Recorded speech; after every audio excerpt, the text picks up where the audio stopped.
Listo. Ya le comparto. Ok.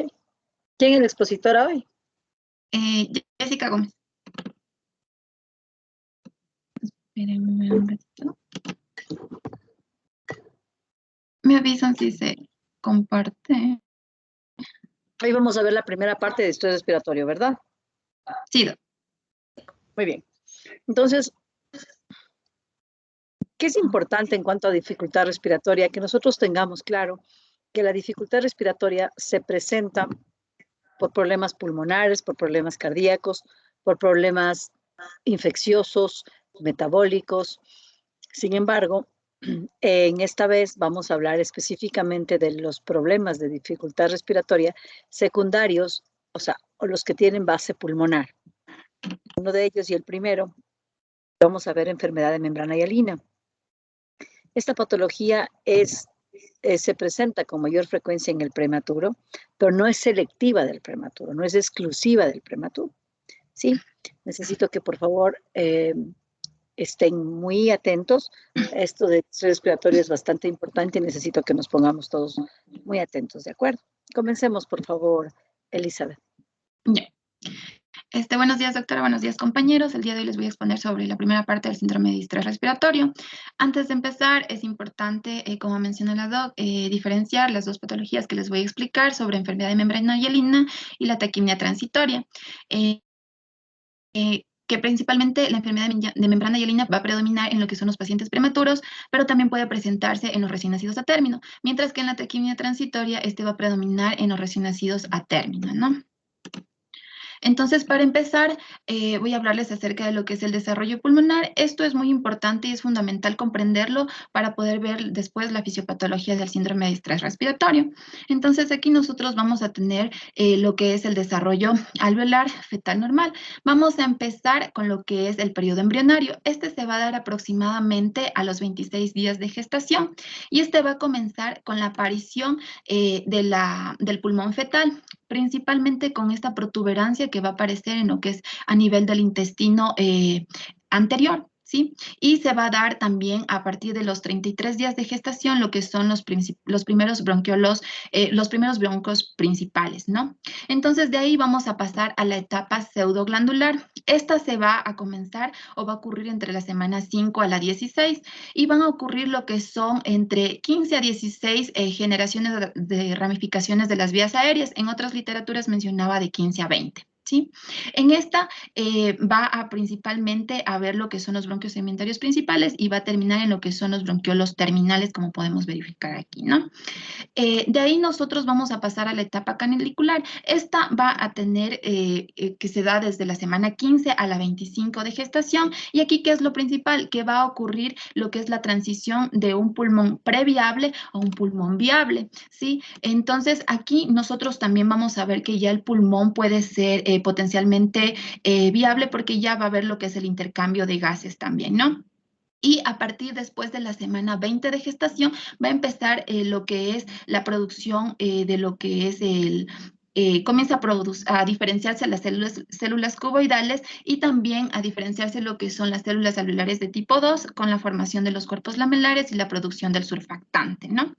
Y también tenemos la etapa sacular, que esta va aproximadamente desde la semana 24, ¿sí? De gestación, y aquí también ya existe la posibilidad de viabilidad por el intercambio de gases, ¿no? Y también porque ya las formas primitivas de los alvéolos ya están formándose, ¿no?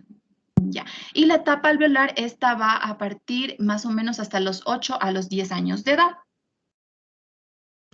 Ya. En cuanto a la enfermedad de membrana hialina, es muy importante reconocer que es un... Perdón, te interrumpo, Jessica. Yo no estoy de acuerdo en algo que tú acabas de decir. No sé qué piensen tus compañeros. Puedes ponerte en lo anterior. Tú acabas de decir que se inicia el intercambio de gases. ¿En qué semana? A partir de las 24, en la etapa sacular. Ya. ¿Hay intercambio de gases en esa etapa? ¿Qué dicen los demás?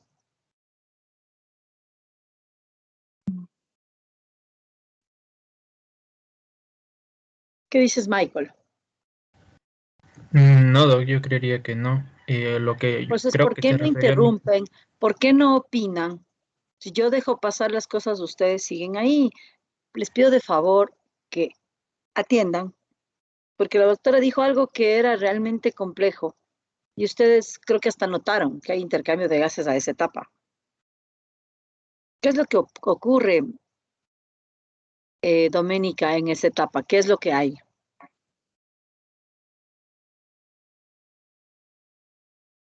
Recuerden que el alveolo no es la unidad fisiológica para intercambio de gases en la etapa prenatal. El intercambio de gases ocurre a través de la placenta. Entonces no es el alveolo el que hace intercambio de gases. Únicamente se comienza a partir de esta semana 24-25 una producción paulatina que va progresando y va mejorando de surfactante, primero con las células, los neumocitos tipo 2, y posteriormente ellos son los encargados de producir surfactante. Eso sí, con el objetivo de evitar el colapso alveolar, pero más no hay un intercambio gaseoso. Si la cantidad de flujo de oxígeno, flujo de sangre que va hacia el área alveolar es aproximadamente del 10%, que es únicamente para dar vitalidad a este órgano, más no sirve para intercambio. Si no, la placenta, ¿qué está haciendo? Si es que los alveolos se van a encargar del intercambio, pues no habría ningún problema pues, al nacimiento.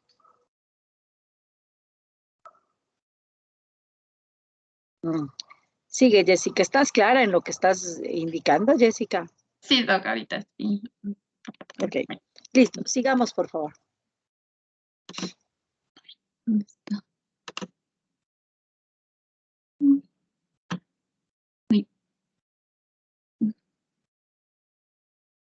No. Espérenme, doc, un ratito. Ay, ahí sí. Ya, entonces nosotros tenemos que la enfermedad de membrana hialina es un cuadro respiratorio agudo que, como les mencioné, se da principalmente y predomina en los recién nacidos prematuros. ¿Sí? Es más frecuente en los menores de 28 semanas de gestación, pero también se da en un tercio de los de 28 a las 34 semanas. Este va a tener una incidencia elevada con la disminución de la edad gestacional. Eso quiere decir que el 92% se va a presentar entre las 24 a las 25 semanas, en el 57% de las 30 a las 31 y en menos del 5% en los mayores de 34 semanas. También nosotros tenemos que tener en cuenta que esto se va a deber por una deficiencia cuantitativa y cualitativa del surfactante, ¿no? Los cuales van a ser producidos por, como les mencioné, por los neumocitos tipo 2. Aquí en esta imagen nosotros vamos a valorar un alveolo normal y un alveolo con el síndrome de estrés respiratorio, ¿sí? Y nosotros vamos a ver que aquí el surfactante, ¿cuál es su función? Va a ser la disminución de la tensión alveolar. Uy, ¿qué pasó? Ya, alveolar, y entonces va a haber una integridad también de los neumocitos tipo 2, mientras que en la de acá incluso hay una disminución de la luz alveolar y va a haber la producción de fibrina y por ende la formación de la membrana hialina, ¿no? Ya. También vamos a tener lo que son factores de riesgo, vamos a tener los que son los aumentados y los disminuidos. Estos van a promover lo que es la aparición, van a promover o rechazar o retrasar lo que es la aparición del surfactante. Entre los factores de riesgo aumentados vamos a tener una disminución de la edad gestacional, lo que es el sexo masculino, la raza blanca, hijos de madres diabéticas, el hidrops fetal, que sea segundo gemelar, también la presencia de asfixia perinatal, hemorragias y las cesáreas sin trabajo de parto. Mientras que en los factores de riesgo disminuidos vamos a tener un mayor edad gestacional, el sexo femenino, la raza negra, la preeclampsia, lo que es el abuso de drogas maternas, la corionitis, el retraso de crecimiento intrauterino y los corticoides antenatales. Entonces, esto de lo que es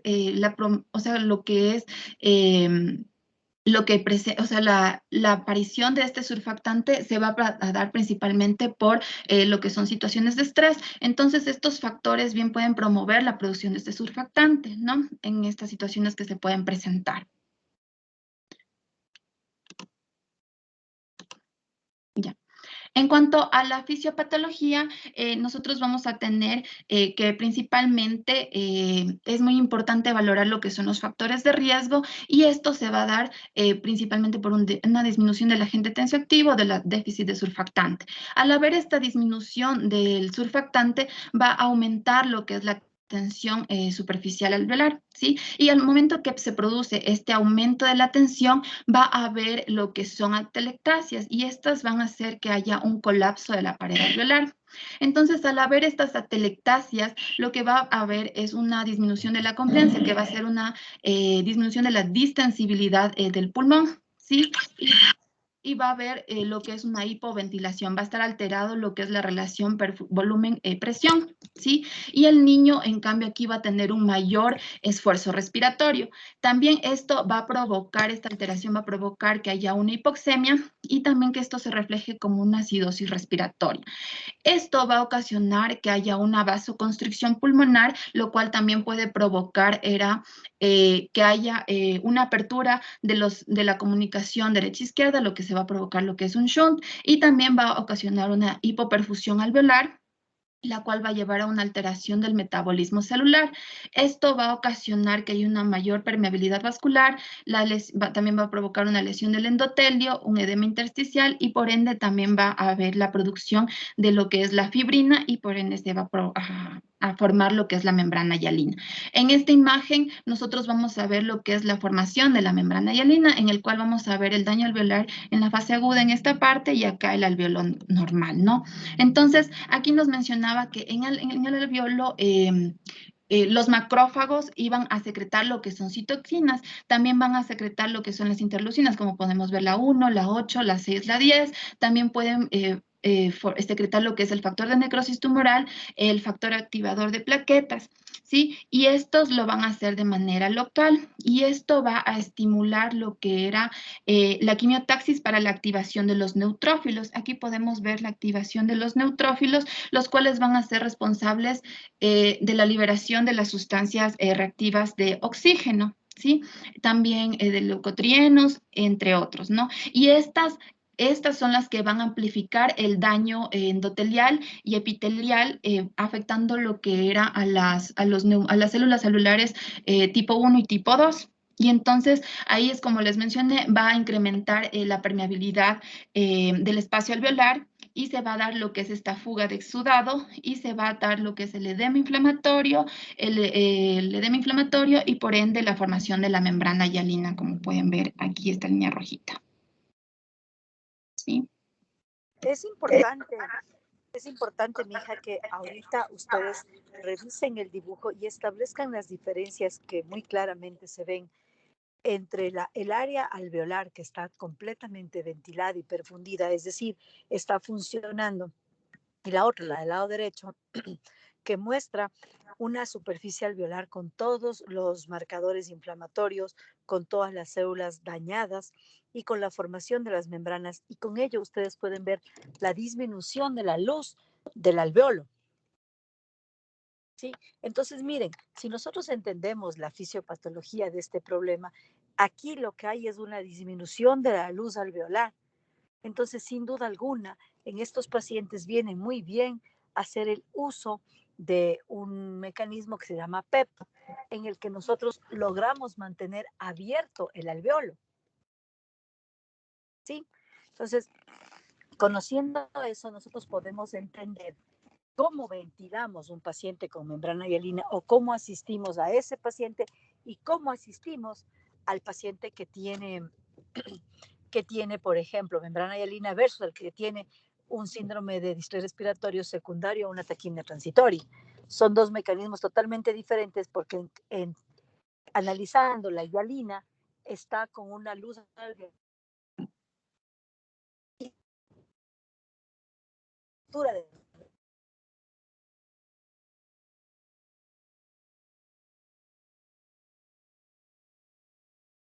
Entonces, el uno sí requiere abrir el alveolo, el otro requiere únicamente disminuir en algo la dificultad respiratoria, pero haciendo lo que les comento, ¿sí? Continuemos, por favor, mija.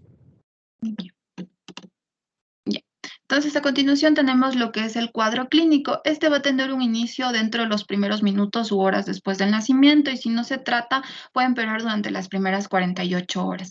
Aquí vamos a tener que el paciente puede presentar lo que es taquimnia dentro de las 6 horas posteriores al nacimiento. También puede presentar lo que es el quejido expiratorio o gruñido expiratorio. También las retracciones subcostales, intercostales y también las subsifoideas, ¿sí? Y también puede presentar lo que es el aleteo nasal, que este va a reflejar el uso de los músculos respiratorios accesorios. El paciente también puede presentar cianosis, mencionaba que este puede ser central a nivel peribucal, también puede presentar lo que es palidez por la acidosis respiratoria, también, y todo esto puede llevarle a lo que es letargia al niño y también, por ende, al rechazo alimentario.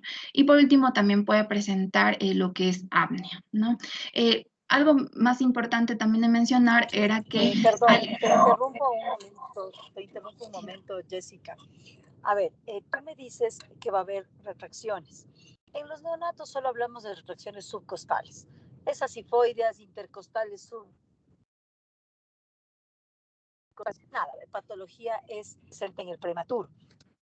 Entonces, sin duda alguna, no vamos a poder diferenciar.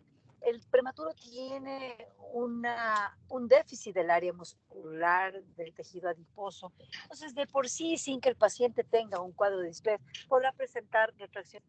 Entonces, en el neonato lo que se valora son las retracciones subcostales, punto, no más. Ahora, una pregunta, Michael, ¿qué es el quejido expiratorio? ¿Qué significa?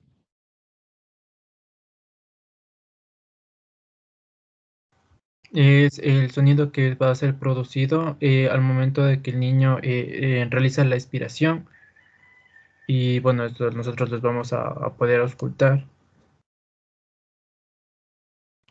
Ok, pero secundario, ¿a qué se produce? El quejido secundario a la disminución del diámetro de la, o sea, sí, del diámetro de la vía respiratoria, porque posiblemente, eh, por ejemplo, puede ser porque la glotis está cerrada o tal vez, perdón, porque está semicerrada. Entonces, cuando hay una disminución parcial del diámetro, Pero Michael, estamos hablando puntualmente de membrana hialina, no estamos hablando de bronquiolitis para hablar de una estrechez de la glotis. ya. Estamos hablando de membrana hialina. A ver, la razón específica por la que se produce el quejido expiratorio es porque va a haber una necesidad imperiosa del neonato por eliminar CO2 y él, al hacer respiraciones adicionales que se transforman en quejido, él hace vuelve a intentar exhalar el CO2 que al acumularse le va a causar somnolencia.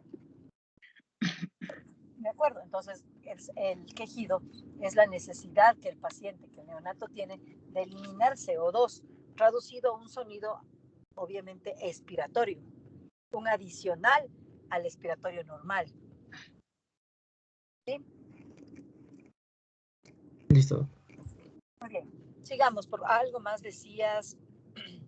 El asunto último que tú comentabas del rechazo a la alimentación, generalmente un neonato prematuro, hemos visto que es en la mayoría de prematuros. A ver, la hialina se presenta en un 90% en los prematuros y un porcentaje bajo en los pacientes hijos de madre diabética, pacientes con asfixia, de acuerdo, pero un prematuro que tiene una enfermedad de membrana hialina es un paciente crítico en el que sin duda alguna no es prioridad que el niño coma. Entonces no viene al caso hablar de que el paciente, como clínica de este problema, el paciente rechaza la alimentación.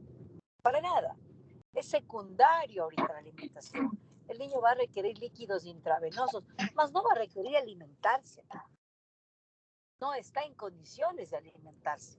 Primero, porque fisiológica, él está con una patología que le causa aumento de la frecuencia respiratoria, que le causa mala entrada de aire, que le causa requerimiento de oxígeno, retracciones subcostales. Entonces él ahorita no puede, lo único que podrá es recibir líquidos intravenosos, que le hará bien, más nada. ¿Sí? Y el apnea, ¿por qué se va a producir, Lisbeth, el apnea?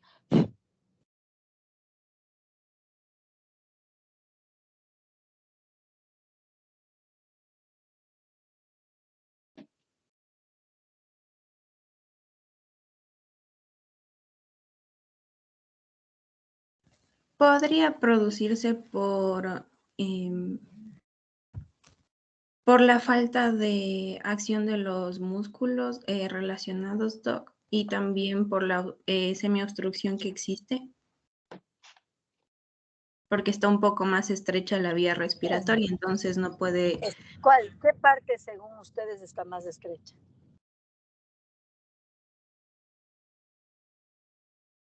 ¿Ah? ¿Qué parte está más estrecha de la vía aérea? Los alvéolos. Perfecto. Lo que hay es un colapso de los alvéolos. La vía aérea arriba podría estar funcional. El problema es el colapso de los alvéolos. Entonces, al colapsar los alvéolos, es un colapso masivo. Poquito a poco, en la parte apical, luego la media y luego todo el pulmón está colapsado. Pues obviamente el paciente deja de respirar, porque hagamos la cuenta que el pulmón es un globo. Y una vez el globo está funcionando mientras está inflado, sería el alvéolo lleno de aire. Una vez que usted zafa el nudo del globo, el globo colapsa y aunque usted lo quiera mandar a volar en el aire, no vuela porque está colapsado. Eso mismo pasa con el alvéolo. Sí, ya, sigamos. Ya. Entonces vamos a tener una escala que va a valorar lo que es el grado de dificultad respiratoria. Aquí vamos a tener la escala de Wood-Downes, que esta va a valorar lo que es la frecuencia respiratoria, la cianosis central, la entrada de aire, lo que es el quejido expiratorio y la retracción, ¿no? Muy Va a bien. tener... Esta escala se denomina, doctora, esta escala se denomina escala de Downs. ¿Sí? Es la escala de Downs y vamos a valorar. Cada parámetro va a tener un puntaje. A mayor puntaje que tenga, mayor gravedad tiene el paciente. A diferencia del ABGAR, recuerden que es otro test que valora igual comunicación. En el ABGAR, mientras más puntaje tenga, mejor está el neonato. Acá, mientras más puntaje tenga, su compromiso respiratorio está peor, está más afectado. Entonces, a ver, vamos a la primera parte. Frecuencia respiratoria. ¿Cuál es la frecuencia respiratoria normal del neonato? Entre 40 y 60 por minuto. Si el paciente tiene una frecuencia respiratoria como la que decimos ahorita, el paciente tiene un puntaje de ¿cuánto, Michael? De 0. Muy bien, si el paciente tiene un puntaje entre 60 y 79, ¿qué puntaje tiene Michelle? No, no es Michelle. ¿Yo? Stephanie, perdón.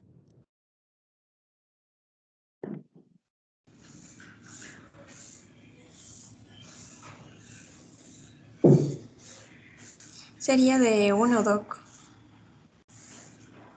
Muy bien. Y si tenemos un puntaje mayor de 80, ¿qué puntaje tendremos? Tendremos una respiratoria mayor de 80. ¿Cuánto le ponemos de puntaje?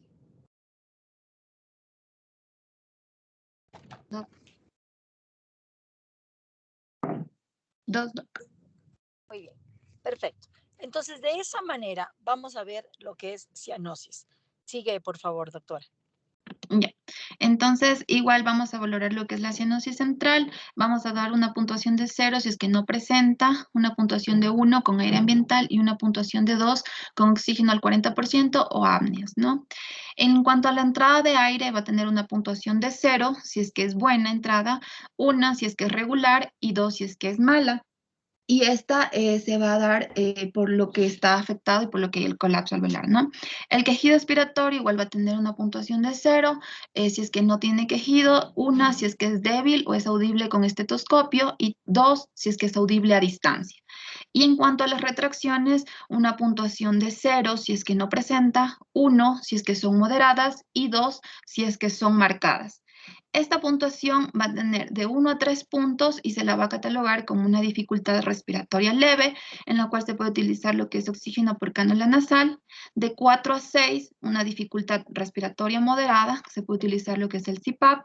y más de 7, una dificultad respiratoria severa, se puede utilizar lo que es la ventilación mecánica, ¿no? Entonces, esto principalmente nos va a ayudar en lo que es valorar el grado de dificultad respiratoria y tomar en cuenta la conducta que se va a realizar o el manejo que se va a tener con estos pacientes. Perfecto, Jessica. Entonces, en todo paciente que tenga dificultad respiratoria, independientemente de su etiología, lo primero que tenemos que hacer es valorar con esta escala de Downs qué puntaje tiene y tomar la decisión, tomar la mejor conducta de manera oportuna.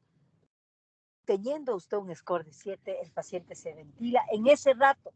No importa si es hialina, si es taquimia transitoria, si es neumonía, ya no es que no importa nunca, pero ese momento interesa estabilizar la vía aérea del paciente. ¿De acuerdo? Entonces, este score de Downs usted tiene que valorarlo, pero siempre. ¿De acuerdo? Sigamos, por favor. Doc, disculpe, eh, ¿puedes ponerle el anterior, Jessy? Pero ¿y cómo yo evalúo la entrada de aire, la entre regular y mala? O sea, porque creo que es algo sería subjetivo, o en qué me baso para decir, es regular o es mala. Yo escucho la entrada de aire. Normalmente se va a escuchar en los dos huecos pulmonares, en las áreas axilares. Se va a escuchar la entrada de aire en todo el campo con fonendoscopio. Usted va a escuchar el murmullo vesicular que tanto escuchamos siempre. Sí, y vamos a verificar si la entrada de aire está disminuida o está ausente. Entonces tenemos tres opciones. Tengo una buena entrada de aire a nivel de todo el campo pulmonar bilateral o tengo una entrada de aire regular solo en el un campo pensaríamos en una neumonía. Una mala entrada de aire bilateral pensaríamos en una membrana hialina, porque la membrana hialina siempre es bilateral, no es unilateral, por ningún motivo es unilateral, salvo que sea iatrogénico, que ya vamos a ver cuándo. ¿De acuerdo? Sí, Doc, gracias. Sí, ya. Sigamos, por favor. Ya.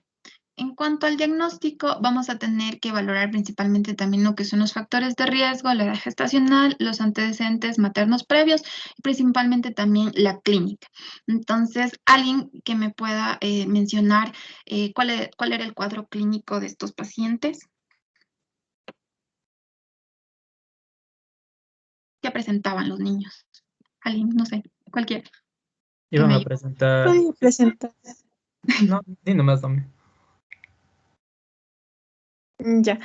Podría presentar la taquipnia, el quejido expiratorio, el apnea, también cianosis, eh, el aleteo nasal también. Esas. Ya. Y las retracciones que menciona la doc, ¿cuáles eran Ah, el tipo de y las retracciones que restricciones presentan? subcostales. Ya. Eso. También se va a valorar lo que es a nivel radiológico, valorando lo que es la disminución pulmonar, la presencia de broncograma aéreo y también la silueta cardíaca, que más adelante les voy a mostrar por grados. Y a nivel de laboratorio, a nivel prenatal, se va a realizar por amniocentesis lo que es la relación lecitina-esfingomielina.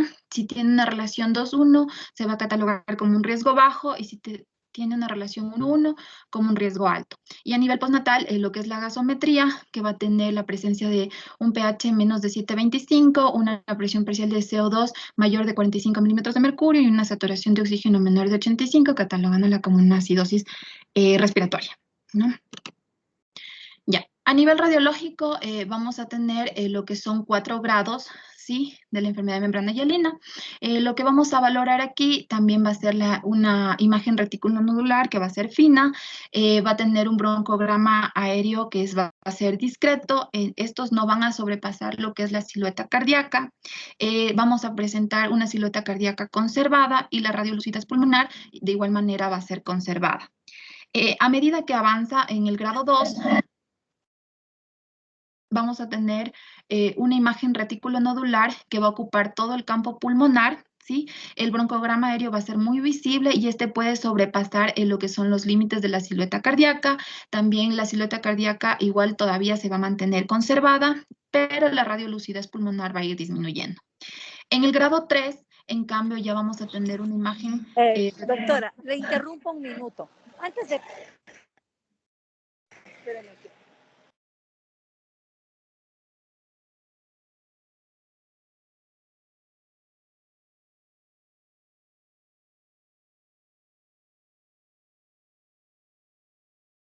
Doctora, perdón, le interrumpo un momento. Lo que pasa es que pasaba un auto y no se pudo escuchar bien.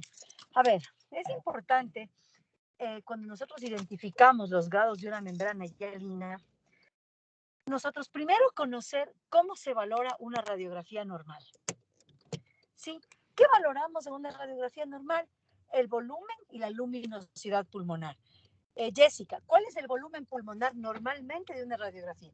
Porque ¿cómo puedo yo decir que el volumen pulmonar está disminuido cuando no sé cuál es un volumen pulmonar adecuado? Este me parecía que era cuando se podía contabilizar de 8 a 9 espacios intercostales, ¿era? A ver, contabilizamos entre 8 y 9 espacios intercostales. ¿Cómo valoro la luminosidad pulmonar? Stephanie, ¿cómo valoro la luminosidad pulmonar? ¿Con qué comparo? ¿Cómo digo, esta luminosidad está disminuida, está regular, esta está mala? ¿Cómo lo hago?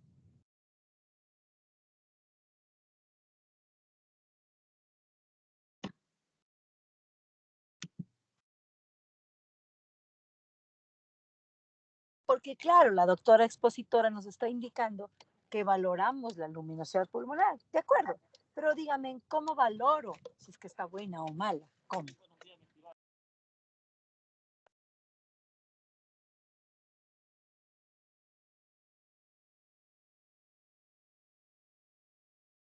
Podría ser con la cámara gástrica, ¿no? Exactamente, nosotros comparamos la luminosidad o la entrada de aire a la cámara gástrica con la entrada de aire al área pulmonar. Y por eso, gracias a esto, podremos ver si tenemos una luminosidad igual a la cámara gástrica, tendremos una luminosidad adecuada. Si está ligeramente disminuida, tendremos una membrana hialina. En la membrana hialina grado 1 y grado 2 se afecta es la luminosidad. En la grado 3 y 4 ya se afecta el volumen pulmonar. Miren, si ustedes ven, lamentablemente esta foto que tenemos ahorita no es la mejor, porque la grado 1 que le coloca pareciera ya una grado 3 o grado 2. Es casi no se nota con la cámara gástrica. Justo ese es el problema, que a veces no podemos diagnosticar a tiempo, porque no nos dimos cuenta. ¿Y cuándo nos damos cuenta? Cuando el paciente ya tiene una grado 4. Entonces, el éxito es diagnosticarle a tiempo de la membrana hialina. ¿Sí? Listo. Sigamos, por favor. Ya. Y como mencionó, en la grado 4 ya hay una opacidad total, todo se ve blanco y la silueta cardíaca ya no se distingue, ¿no? Ya. Vamos a tener lo que es la prevención o el tratamiento profiláctico. Aquí esta va a ser la mejor estrategia para prevención de lo que es el parto prematuro con controles prenatales adecuados. ¿Alguien que me mencione o que recuerde cuántos eran los controles prenatales adecuados durante el embarazo? ¿Cuántos son? Mínimo Sí. 5. Ya. Entonces, esto va a servir también por la administración de los corticoides prenatales para una amenaza de parto prematuro entre las 26 y 34 semanas, las cuales se van a administrar por 2 días, principalmente para promover la maduración pulmonar fetal, disminuir la mortalidad perinatal, la incidencia y severidad de la enfermedad de membrana hialina. Alguien que me mencione cuáles eran las dosis de los corticoides que se colocan o se administran. La dexametasona era 6 miligramos cada 12 horas por 2 días, es decir, 4 dosis, y la betametasona era de 12 miligramos cada 24 horas por 2 días, que son 2 dosis. Sí, exactamente. Entonces, las dosis de corticoides para la prevención van a ser, como mencionó Michael, la betametasona de 12 miligramos intramuscular cada 24 horas por 2 días y la dexametasona 6 miligramos intramuscular cada 12 horas por 2 días, un total de 4 dosis. En cuanto al tratamiento, nosotros vamos a tener también que se puede realizar lo que es el calor, colocándolo en la cuna radiante, o la hidratación, iniciando con un aporte inicial del volumen de 70-80 mililitros por kilogramo día, ir ajustando de acuerdo a los niveles séricos de sodio. En cuanto a la nutrición, como mencionó la doc, este va a ser principalmente parenteral, se puede iniciar en el día 1, administrando lo que son aminoácidos, mencionaba de 3 a 5 gramos por kilogramo día, más una solución glucosada como es la dextrosa al 10%, y lípidos de 3 gramos por kilogramo día. Si es que tiene si es que el recién nacido está estable, se puede realizar una alimentación enteral por sonda orogástrica. ¿Cuándo se puede utilizar lo que son los antibióticos? Es si es que existe el riesgo de neumonía o sepsis. De ahí se puede realizar también lo que es la oxigenoterapia, el surfactante exógeno y la administración del CPAP o ventilación mecánica según la necesidad. De acuerdo a la guía del Ministerio de Salud Pública, el tratamiento de la enfermedad de membrana hialina va encaminado primero a alcanzar la estabilización inicial, el uso de surfactante y a la ventilación mecánica. En cuanto a la estabilización inicial, es muy importante saber que para el traslado de estas pacientes, principalmente se necesita que el recién nacido esté intraútero y las madres con amenaza de parto prematuro de menos de 32 semanas deben ser trasladadas a un hospital de tercer nivel. También los recién nacidos menores de 29 semanas que nacen fuera de un hospital de tercer nivel, se les debe realizar lo que es la intubación inmediata. Luego de la administración de surfactante, luego de que ya se haya hecho una estabilización inicial y siempre hay que mantener lo que es un personal capacitado para este procedimiento, ¿no? Se recomienda también lo que son las fracciones inspiratorias de oxígeno, que se deben mantener en saturaciones de 88 al 92%. Además, se debe mantener un ambiente térmico neutral y se debe vigilar, se debe tener una vigilancia cardiorrespiratoria continua del bebé en cuanto a lo que son la presión arterial y las saturaciones de oxígeno, ¿no? Además, se recomienda en la estabilización inicial lo que son los aportes de solución de glucosa, como les mencioné, los aminoácidos el primer día de vida, cuando tienen menos de 1000 gramos, la nutrición parenteral en menos de 1500 gramos, si es que no se puede iniciar la alimentación enteral precoz en las primeras 48 horas. Algo más que hay que también realizar son los exámenes iniciales dentro de las 2 primeras horas, que este va a ser lo que es la realización de las glucemias, una RX de tórax y también la gasometría.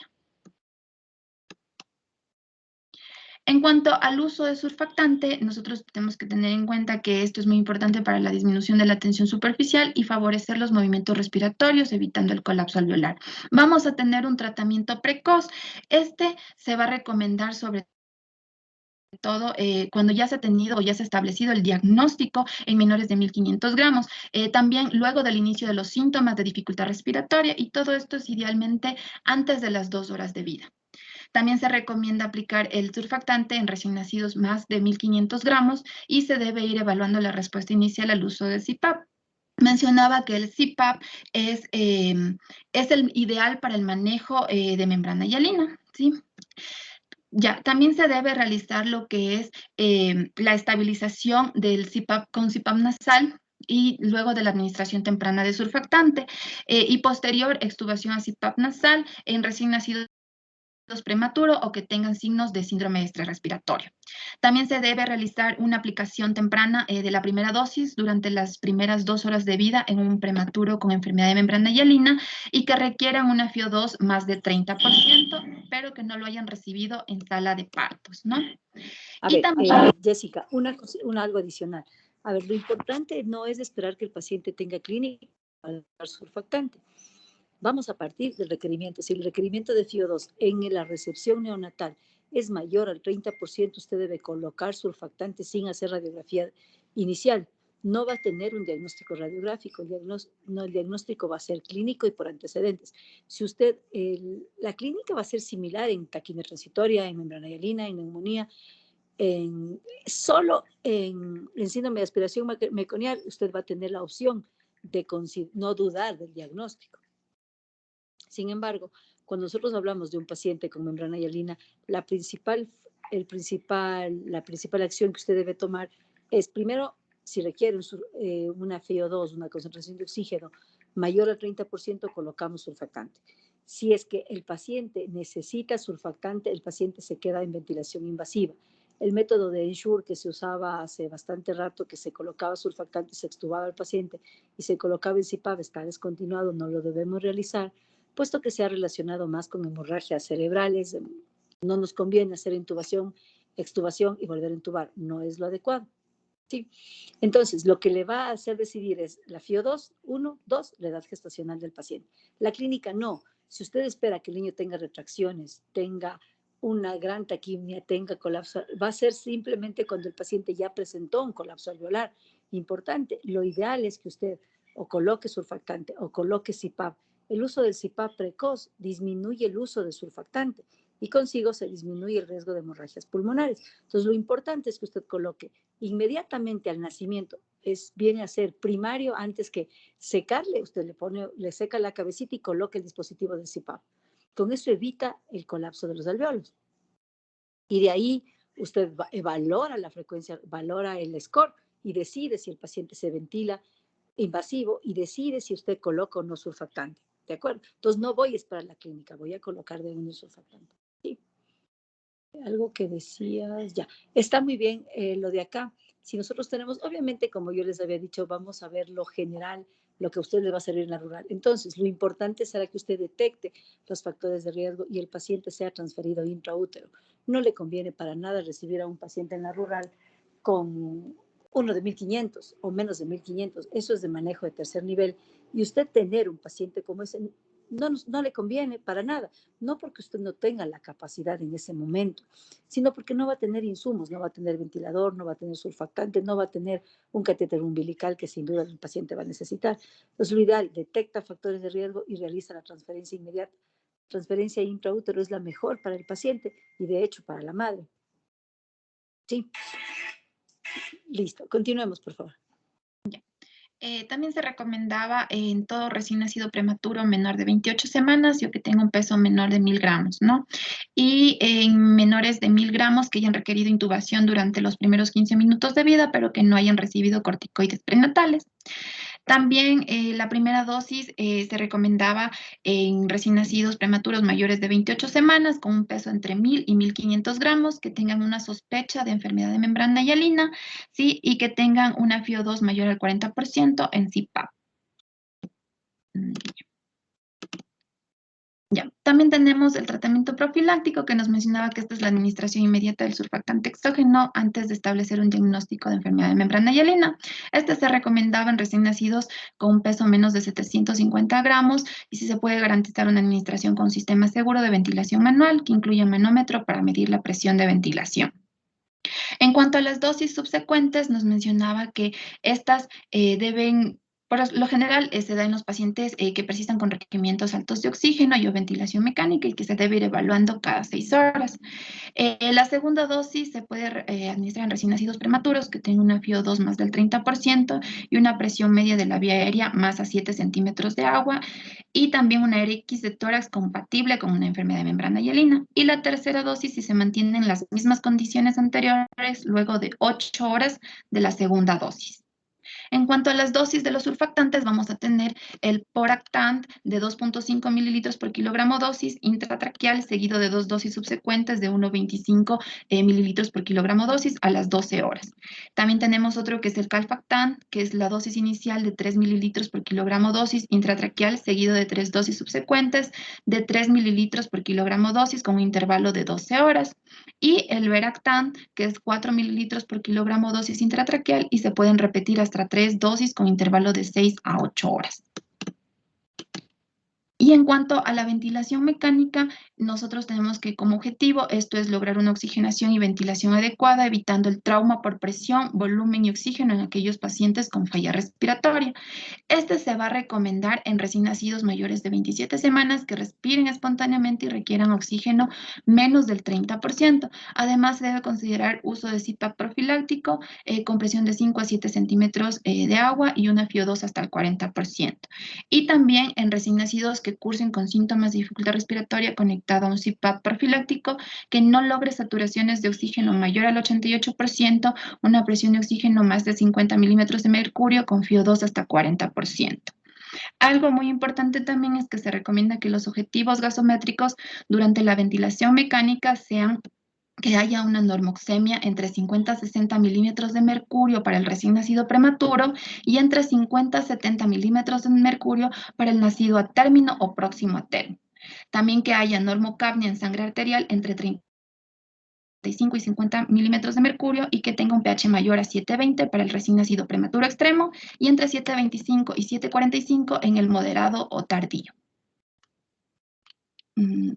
Eso, de ahí ya viene la taquimia. Listo, chicos. ¿Preguntas en cuanto a membrana hialina? Una cosa, a ver, Lisbeth, Tú consideras que la membrana hialina es selectiva del paciente prematuro, pero puede ocurrir también en hijos de madre diabética, en hijos que han tenido asfixia. ¿Cuál es el problema que ocurre con el hijo de madre diabética para que haga una membrana hialina?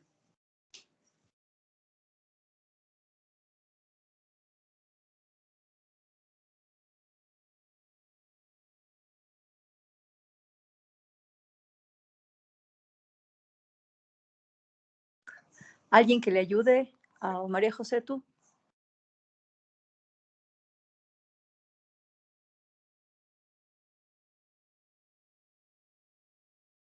Do-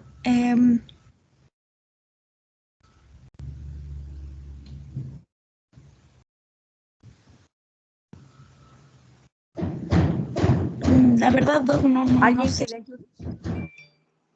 Perdón.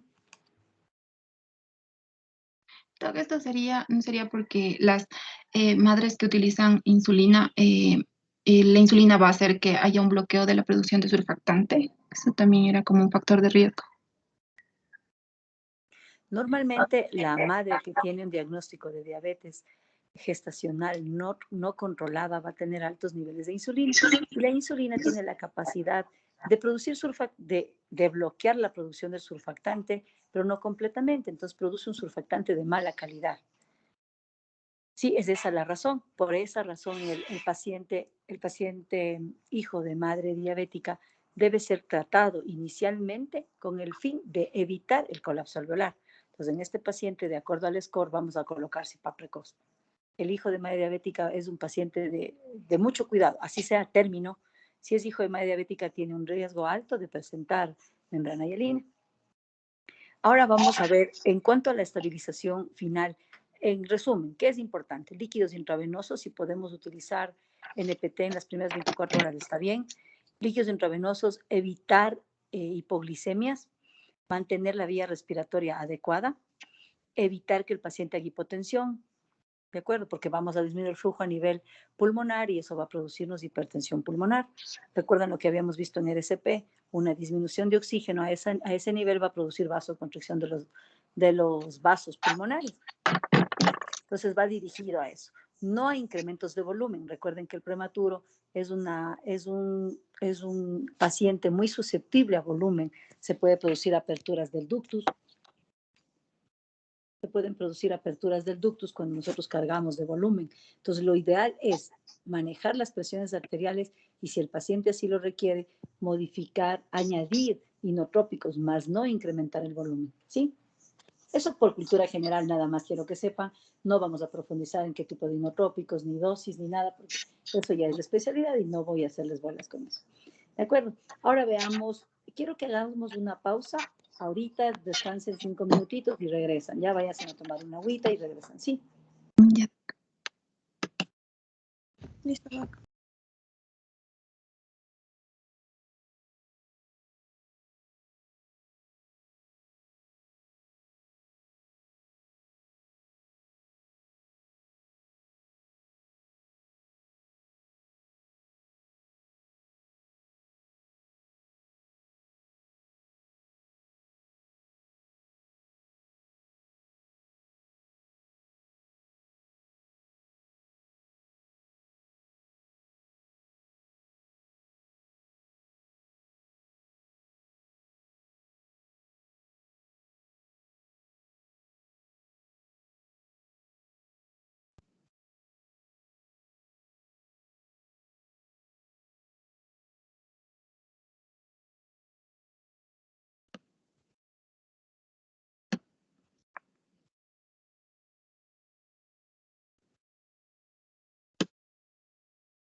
Listo. A ver, reiniciamos, por favor, con lo de taquimia transitoria.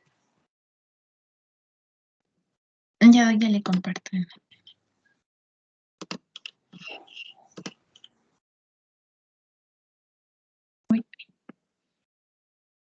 Hoy sí.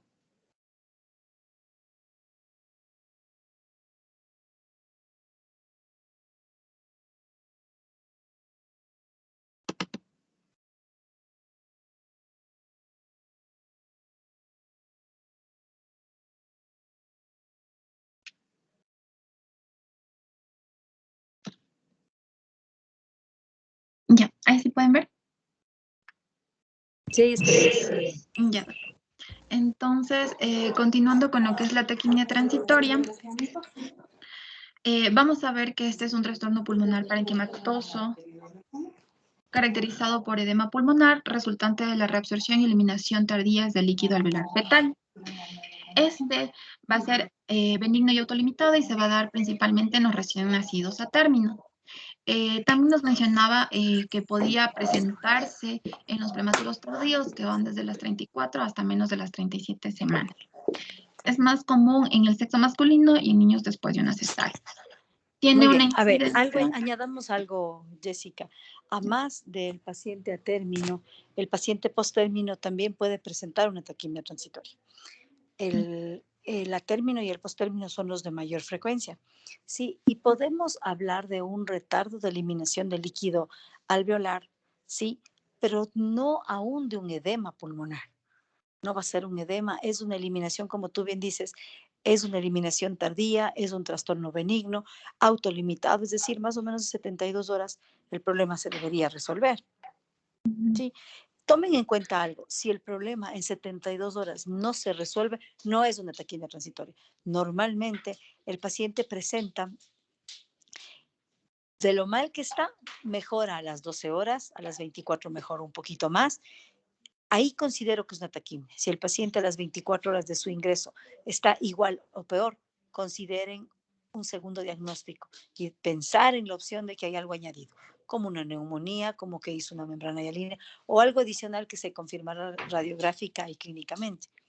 ¿De acuerdo? Por eso va bien entendido lo que es autolimitado. El paciente siempre va mejorando, ¿sí? Sigamos, a ver, entonces, perfecto. Ya. Nos dices que es mayor en el paciente a término, sí. Es común. ¿Por qué? Aquí tenemos un acápite que nos ha puesto la doctora. ¿Por qué razón se llama a la cesárea como un factor de riesgo para una taquimia transitoria? ¿Cuál es la razón?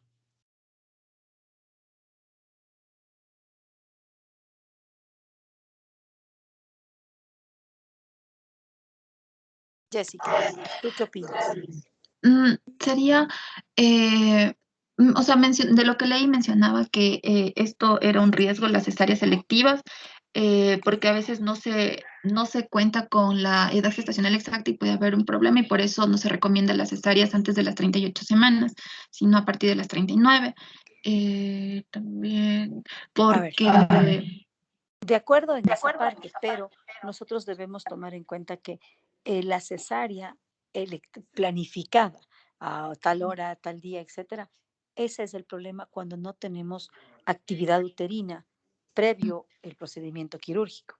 Si no tenemos actividad uterina, el problema se desencadena en una taquimia transitoria. ¿Qué es lo que ocurre? Que la actividad uterina produce una liberación de sustancias que favorecen a la reabsorción del líquido intraalveolar, sustancias como inflamatorias, y estas favorecen a la reabsorción. Cuando nosotros hablamos de una cesárea con actividad, el problema no se presenta, pero cuando hablamos de una cesárea sin actividad uterina, pues sí, llámese actividad uterina, cuando nosotros tenemos un paciente que tiene una dilatación de 4 y un borramiento de al menos un 50-60%. Si yo hago una cesárea con una preparación, con actividad del paciente, pues ahí sí podemos evitar este problema que es la taquimia. Se relaciona específicamente con el estrés que sufre la madre con la actividad uterina y eso colabora a la reabsorción del líquido pulmonar. ¿Sí? Sigamos. Ya. También va a tener una incidencia de 4 a 5.7 por 1000 nacimientos a término y es caracterizado por una frecuencia respiratoria más de 60 que se desarrolla en un recién nacido a las pocas horas del nacimiento. Esta puede llegar hasta 120 respiraciones por minuto, ¿no? Ya. Tenemos factores de riesgo en los cuales van a ser macrosomía, parto prematuro, asfixia perinatal, el sexo masculino, la diabetes materna, asma materna, también puede ser la sedación materna prolongada, embarazo gemelar, la cesárea sin trabajo de parto, como mencionó la doctora, y también la cesárea electiva a menos de 38 semanas se asocia con mayor riesgo de esta taquimia transitoria, ¿no? Muy bien. ¿Por qué estos factores de riesgo? ¿Con qué los relacionamos? Si ustedes los ven todo en un contexto, los ven a todos en un conjunto, ¿con qué relacionamos este problema? El paciente macrosómico no logra, recuerden ustedes el dibujo que vimos del RCP, en el que se ve el alveolo lleno de líquido intrapulmonar.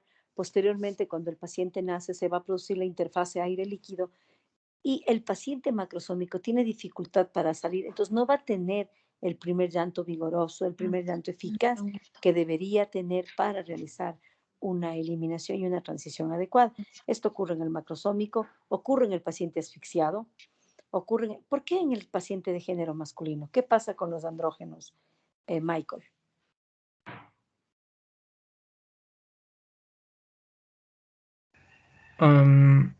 O sea, decía que esto no permitía una correcta estimulación al momento de que el niño ya nace y pueda tener las primeras respiraciones.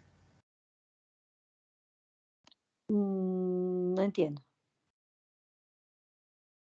O sea, bueno, mencionaba, ¿Qué dices tú, María José?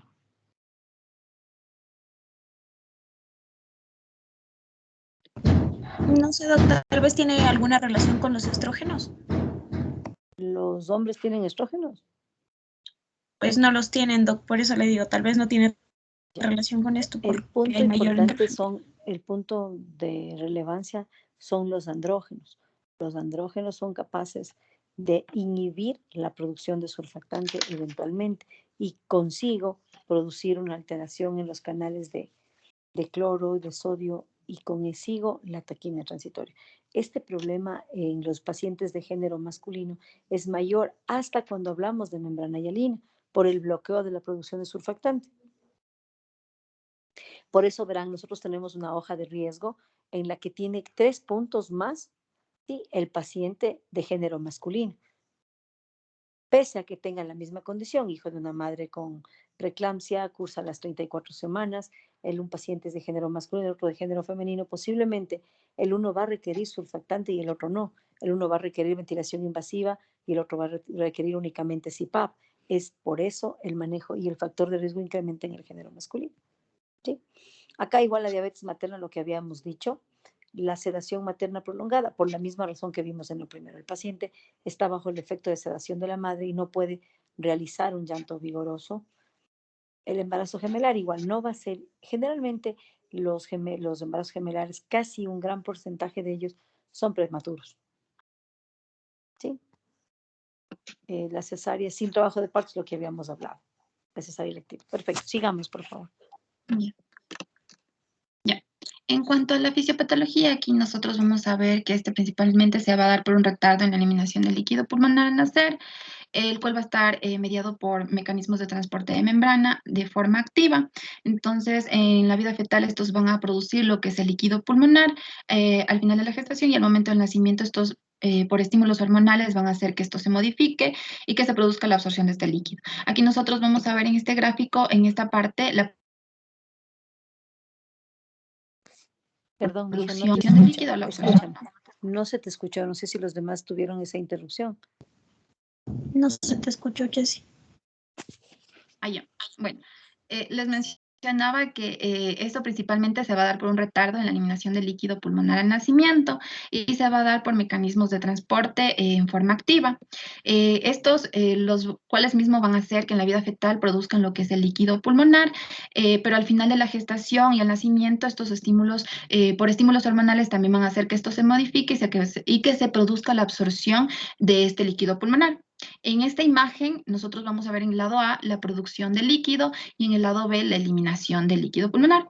Entonces, aquí nosotros vamos a ver que se va a dar, la producción de este líquido va a estar mediado a través de lo que es la bomba sodio-potasio ATPasa. ¿Sí? Y aquí se va a intercambiar lo que es el sodio por el potasio, en la que las células epiteliales del pulmón van a producir lo que es también la salida del cloro. Como ustedes pueden ver, está ingresando, o sea, está saliendo el cloro a lo que es al espacio aéreo alveolar. ¿Sí? Y esto va a provocar, es una gradiente eléctrica que va a permitir este flujo a través de todas estas uniones intercelulares de sodio.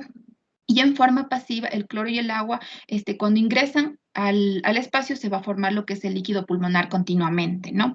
Entonces, esto va a suceder en lo que son en las primeras semanas de gestación. En cambio, en este lado, nosotros podemos observar la salida de lo que es el sodio y va a irse al exterior también con el cloro, ¿no? Esto se va a producir principalmente y van a ser drenados por el sistema linfático. Esto se va a dar por el estrés a lo que es sometido el bebé, como mencionó la doctora, y también se va a provocar lo que es la exposición o la producción de las catecolaminas y de los corticoides. Y estos también van a ayudar en lo que es la absorción del líquido pulmonar con el cambio de flujo y todo esto, ¿no? Entonces nos mencionaba que esta agua acumulada que está en el intersticio va a comprimir las vías aéreas, las va a obstruir y va a favorecer lo que era el atrapamiento aéreo y también a la hiperinsuflación, que eso es lo que va a caracterizar esta patología, ¿no?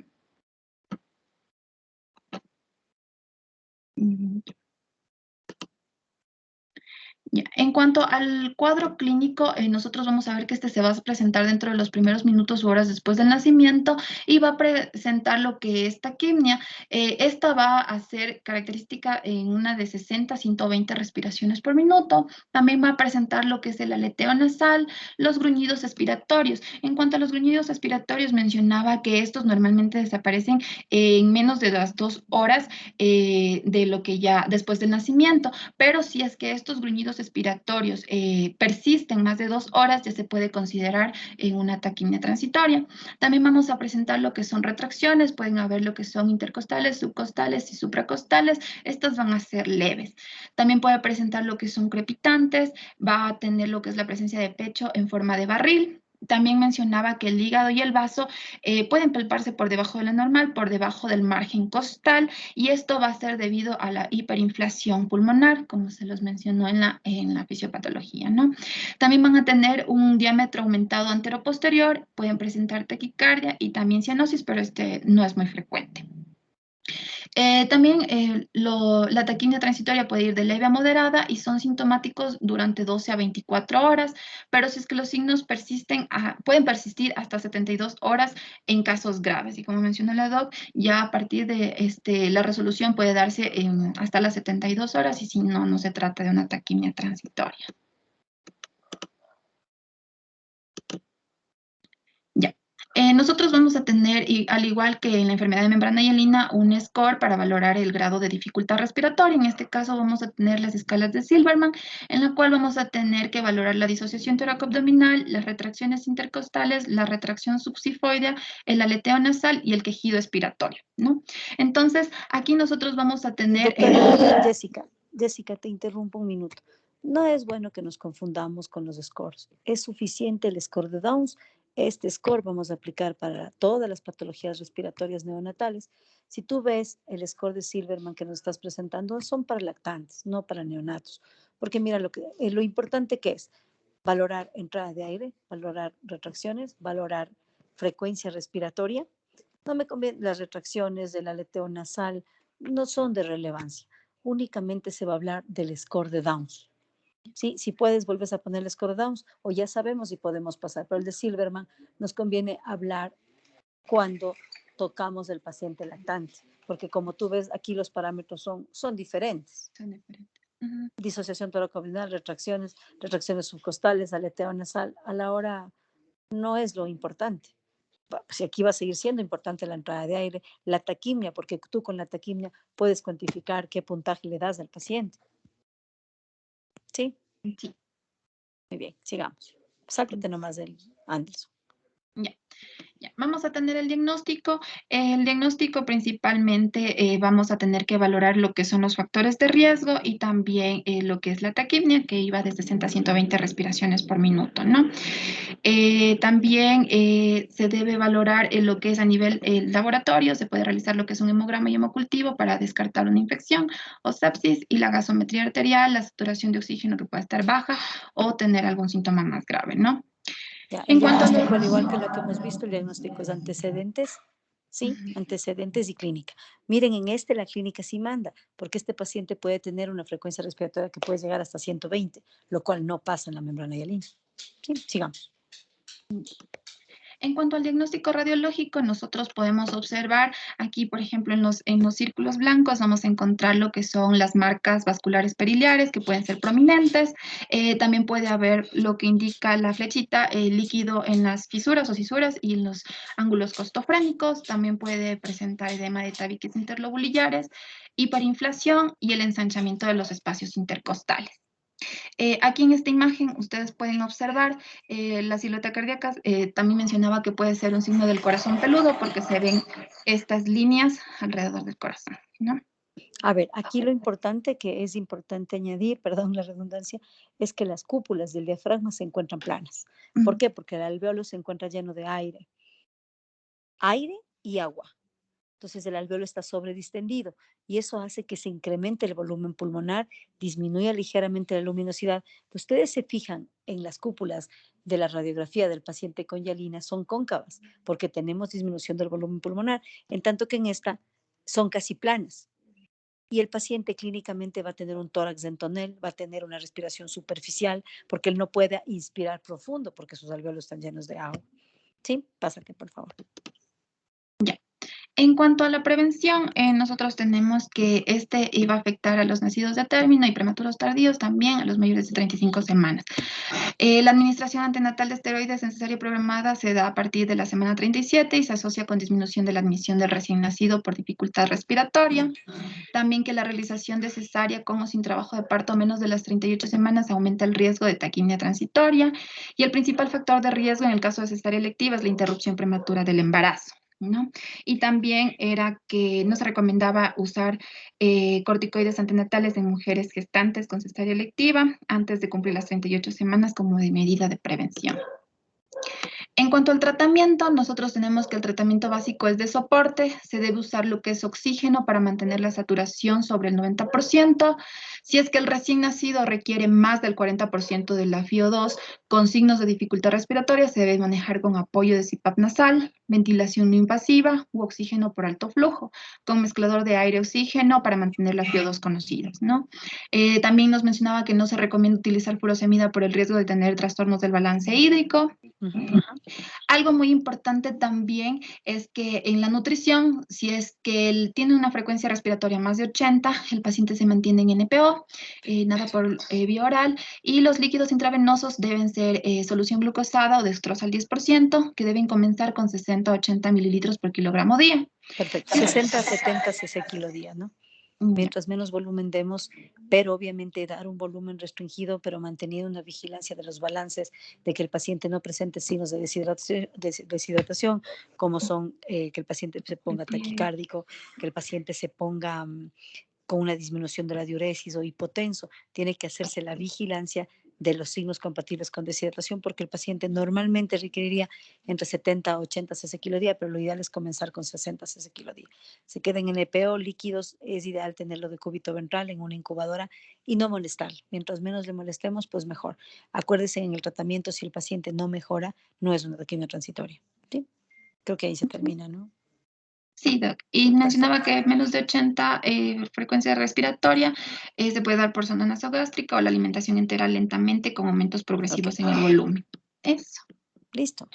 Listo, chicos. Yo pienso que está bastante claro. Quedémonos hasta ahí. El día de mañana nos ponemos... el pronóstico es bueno. Como dijimos, es una patología autolimitada. No hay grandes problemas. Eventualmente, rara vez, los pacientes pueden presentar hipertensión pulmonar. ¿De acuerdo? Y escapes de aire, eso sí, un neumotórax, porque el paciente está despierto intentando hacer un trabajo forzado para eliminar el líquido intraalveolar.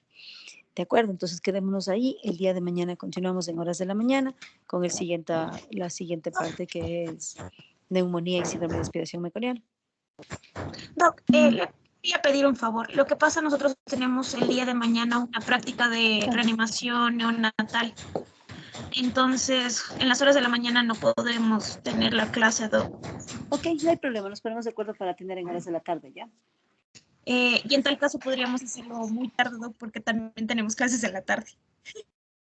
Bueno, pónganse de acuerdo y me avisan a ver si podemos coordinar el horario. Listo, Doc. Ok, listo chicos, cuídense muchísimo, ¿ya? Que estén bien. Gracias, Doc. Hasta Gracias, luego. Doc. Hasta mañana. Gracias, Doc. Hasta mañana. Gracias, Doc.